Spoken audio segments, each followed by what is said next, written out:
ప్రధానమంత్రి గారు ఒక మాట అన్నారు, నా జీవితంలో ఎప్పుడూ మర్చిపోలేను. ఆయన ఒక మాట అన్నారు, మనం వచ్చినప్పుడు మీరు చూశారా అని కారులో ఇద్దరం వస్తామంటే ప్రజలు చేయులు ఊపుతున్నారు. వాళ్ళ ముఖంలో విషాదం ఉన్నా మమ్మల్ని ఆనందంగా స్వాగతం పలుకుతున్నారు, మాకు న్యాయం జరుగుతుందని. అది చూసిన తర్వాత ఏ ప్రభుత్వమైనా సరే ఇనిషియల్ గా ప్రభుత్వం పైన వ్యతిరేకత ఉంటుంది.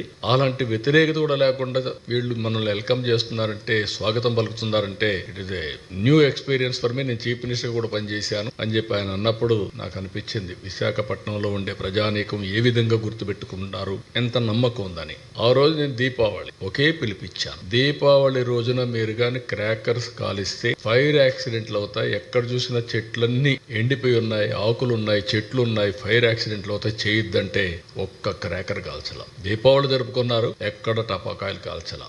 నిన్న నేను వచ్చి ఒక పిలిపిస్తే మిడ్ నైట్ బయలుదేరి వచ్చారు. ముసలి వాళ్ళు ఆసనాలు వేశారు. It is a very inspiring. అంటే వాళ్ళు ఆ నమ్మకం అనేది, ప్రధానమంత్రి గారు ఒక మంచి ప్రోడక్ట్ ఇచ్చారు, ఆయన ప్రమోట్ చేశాడు, దాన్ని లాస్ట్ మైల్ తీసుకుపోవడానికి మేము చేసిన పని చాలా మంచి ఫలితాలు ఇచ్చింది. Wonderful experience. ఆ రోజు చేయొద్దంటే నిలిపేశారు, ఈ రోజు రమ్మంటే వచ్చారు. ఇదే ఆర్కే బీచ్ సాక్షి, ఇదే కలెక్టరేట్, రెండు కూడా అలాంటి ఒక మంచి ఎక్స్పీరియన్స్.